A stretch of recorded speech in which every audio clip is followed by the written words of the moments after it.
gifts.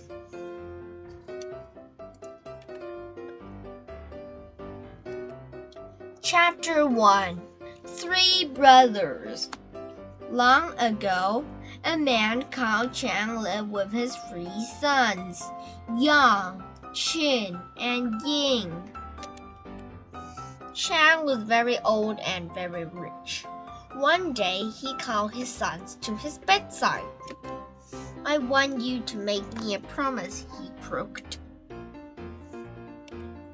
"Of course, father." "Anything you say, father." "What is it, father?" "When I die, I want you to share my fortune equally. You must live together happily." Of course, father." Anything you say, father."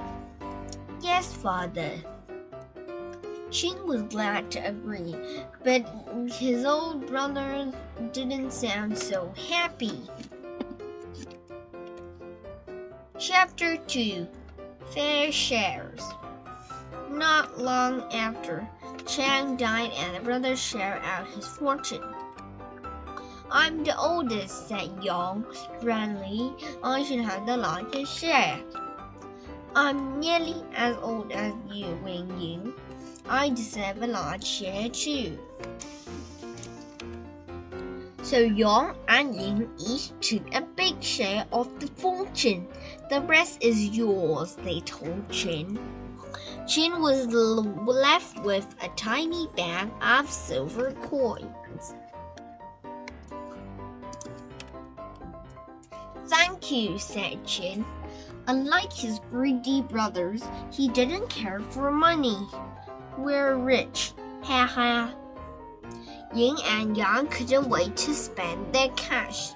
Soon the house was full of new furniture.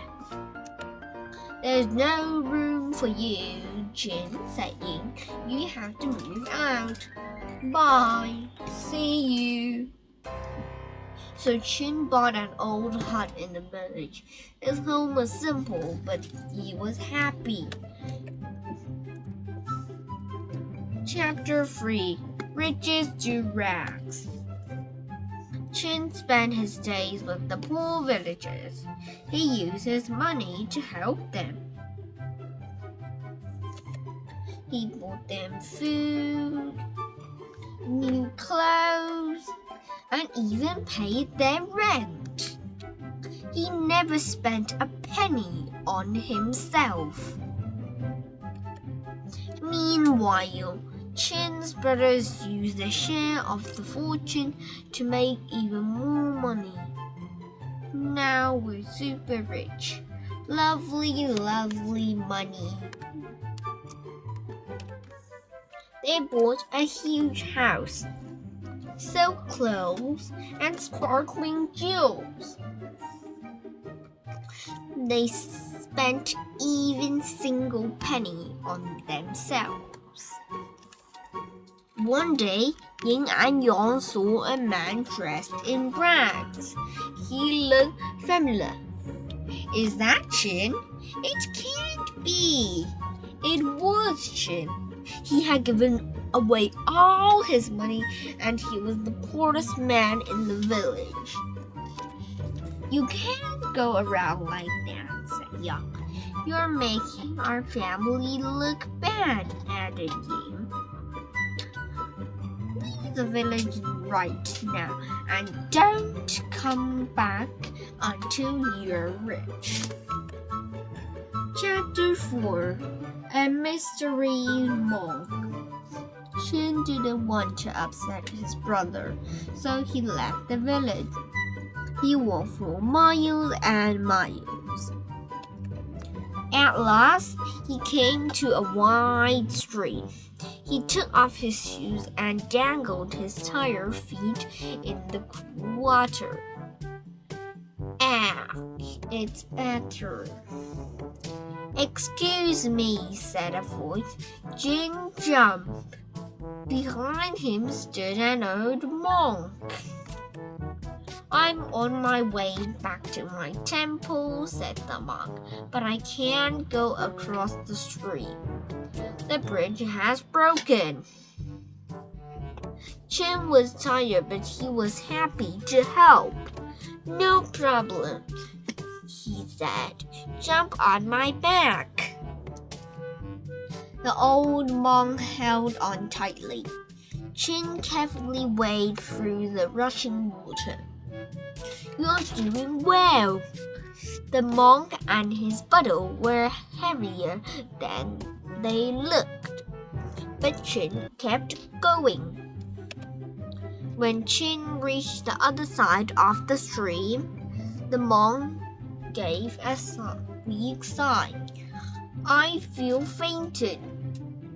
Could you carry me back to my temple? No problem, puffed Chin. Chapter 5. Free Gifts.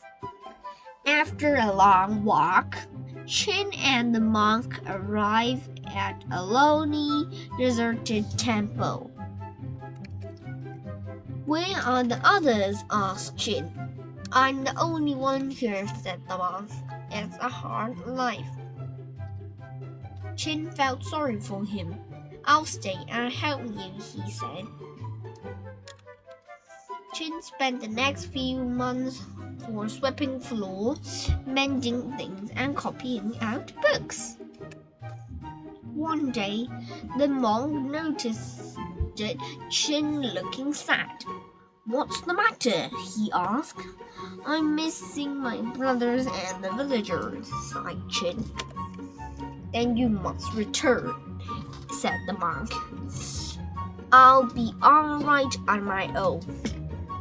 The next day, Chin got ready to leave. I have 3 gifts for you, said the monk. The monk handed Chin an old straw mat, a wooden spoon, and a pair of chopsticks. Thank you. They might come in useful, said the monk with a smile. Chapter 6. Magic. Chin walked all day. I'll spend the night in the forest, he thought. He spread out the straw mat and lay down on the top. It was thin and worn, but Chin still felt asleep. I wish I were more comfortable. When Chin woke up, he couldn't believe his eyes. The forest disappeared, and he was lying in a big bed in a beautiful room. Chin poked his head out the window. He was in the tower of a grand castle. Chin saw the old straw mat under the mattress of the bed. How odd! Chin picked up the spoon. It made him think of food. I wish I had something to eat, he sighed. Fruit came pouring out of the spoon. Grapes, cherries, plums, peaches, and pineapples piled up on the floor. Wow! As he munched the fruit, Chin looked at his torn clothes. I wish my suit was as fine as the castle, said Chin, taking a spoonful of cherries. Chin suddenly found he was dressed in silk robes. The mat and spoon must be magic, he thought. I wonder if the chopsticks are magic too, thought Chin, tapping them together. Suddenly, 4 beautiful maids appeared. They sang and danced for Chin. If only my brothers could see me now, thought Chin. Chapter 7. A Plan to be Poor. That very day, Yin and Yang passed Chin's castle. I've never seen this place before, said Yin. It's enormous, cried Yang. The owners must be even richer than us. The 2 nosy boys sneaked inside. When they saw Chin, they were amazed. Chin told them all about the monk and the magic gift. Yin and Yang were jealous.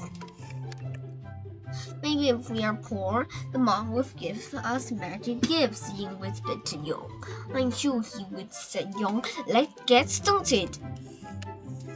When they got home, two brothers gave away the sparkling jewelry, new furniture, and silk clothes. They even gave away the huge house. All they have left the clothes. They stood up. Let's visit the monk and collect our gifts, said Yin. Soon we'll be super rich. Chapter 8 Happy Families. When the boys arrived at the temple, there was no sign of the monk. They waited all day, but the old man never appeared. Let's stay a little longer, said Yin. They waited and waited. The days turned into weeks, and the weeks turned into months, and the months turned to years. But the monk never returned. Finally, the boys gave up. They trucked back to the village shrine and penance. Chin saw them from the window of the castle. Come inside, he called. Chin was welcome Yin and Yang in this house and shared his fortune with them. Thanks, Chin. We're so selfish. At last, the three boys lived happily together, just as their father had wanted.